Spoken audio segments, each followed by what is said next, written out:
Hello everybody and welcome back down into the dungeon for a quick look at what's growing on today. There are a couple of things that I desperately need to do. I was looking at the 72 cell. I got a plant that's not only pushed up against the top, it's flopped over, so I'm definitely going to transplant that today. But it was suggested that I fill that next 72 cell with 72 different types of herbs. Now, as much as I'd like to have that wide variety, I don't even know if there are 72 different types of herbs, but I don't have that. It turns out I've got something in the neighborhood of 13, so I'm going to plant 13 different varieties of herbs and some other recently refound seeds. I found another tomato variety that Rob Bob sent me way back in the day, and I found some more pepper varieties that I think Reservation Fire sent me, and a couple more that I think might have been from Lloyd. So yeah, it's going to be an interesting and assorted tray. But anyway, let's look at that first one, and I'll show you what's going on. Actually, no, I have a fresh seed sprout from over on the black shelf where most things have been kind of just going to die. We'll look at that first, and then we'll look at the 72 cell tray. Alright, got a plan. So it turns out it's another one of the tomato varieties that was prepared to sprout for me in these little styrofoam cups on that black shelf. So Bell Star Plum style tomato. That's cool. They're just little and struggling right now, but this is like day one for them. So put them under some light, they'll be much happier. And that makes 16 types of tomatoes. I just can't get over that, considering how adamant I used to be that I hated tomatoes. Oh, while we're looking at these cups, good news from the sugar pumpkins. Oh yeah. For those of you who have watched the cooking channel, that's what I used to make that pumpkin loaf, and I am super excited to see it growing.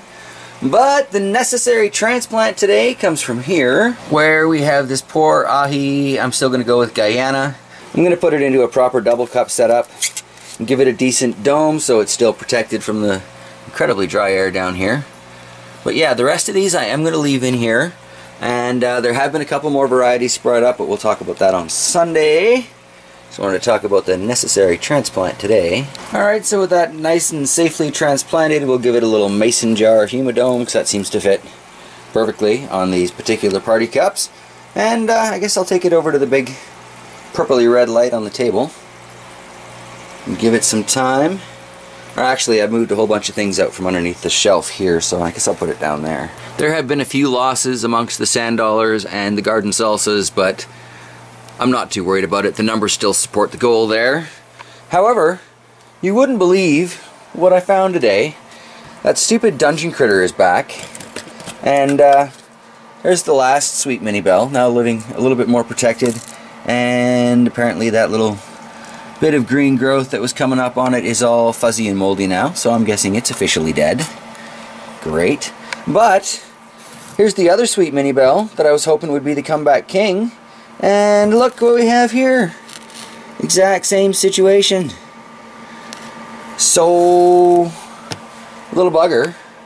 I think I'm going to find some good old-fashioned snap traps, and the peanut butter suggestion was made, and yeah, that's not cool. I now have no sweet mini bells at all that survived, so those are in the package of seeds to go in today. But yeah, can you believe it? Little bugger.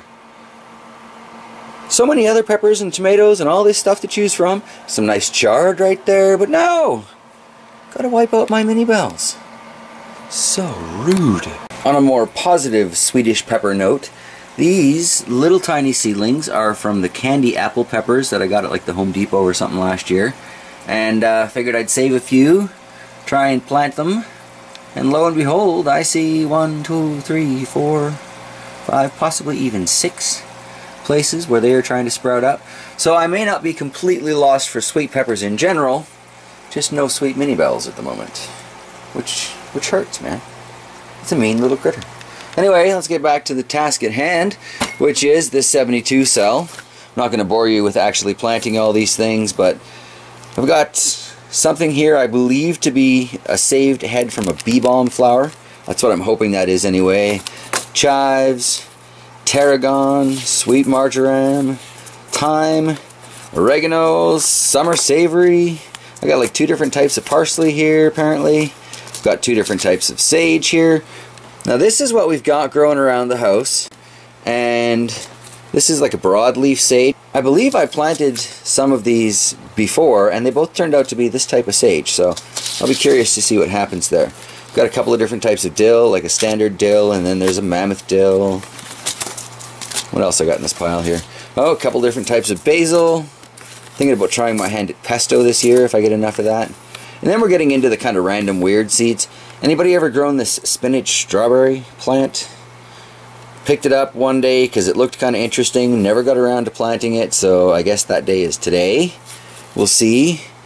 And then, yeah, here we get into the really kind of funky stuff. Got rooster spur peppers, and HJ4, and these sweet mini bells. And I think these ones came from Reservation Fire. Like I said, I'm not entirely sure.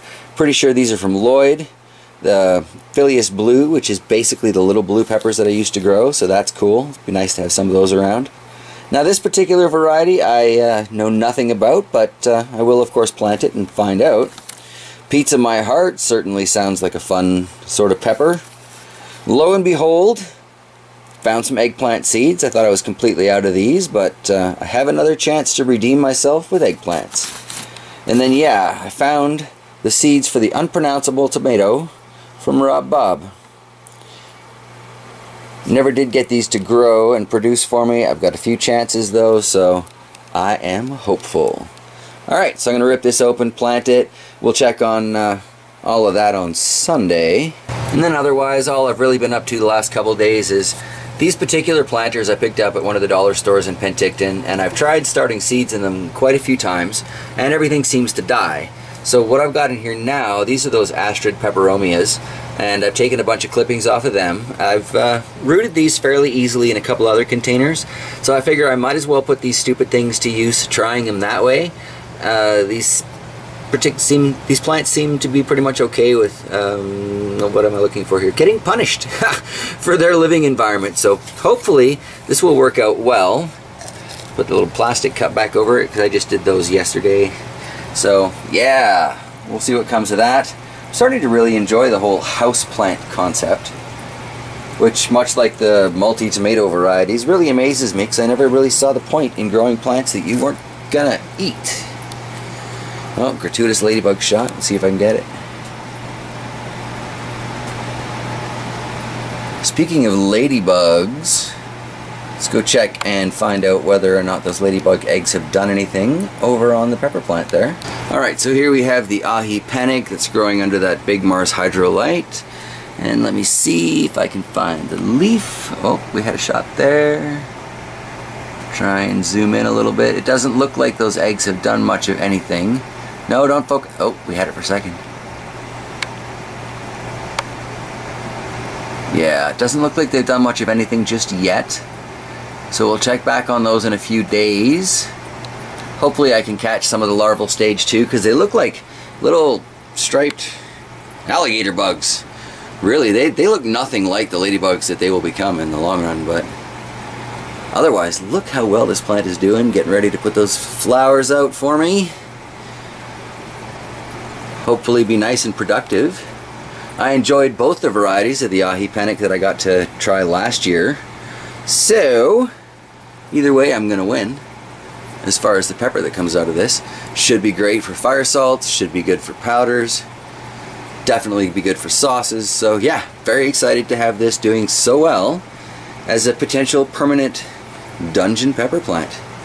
And yeah, the ladybug eggs certainly doesn't hurt the situation. Let's try the zooming from this angle.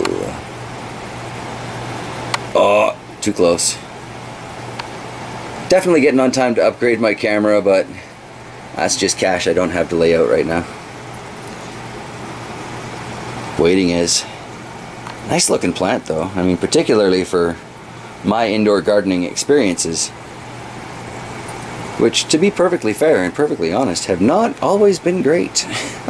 I am kind of taking my garden efforts a little bit more seriously this year than I have in the past, and obviously I'm working a lot harder on the channel this year, really trying to grow towards that 25,000 subs goal, which is kind of a huge step because that's basically doubling what I've got now, but I think it can happen. I've got a few ideas that well, we're just going to call them potential discovery videos. Those of you who are in the creator world might have a clue what I'm talking about there.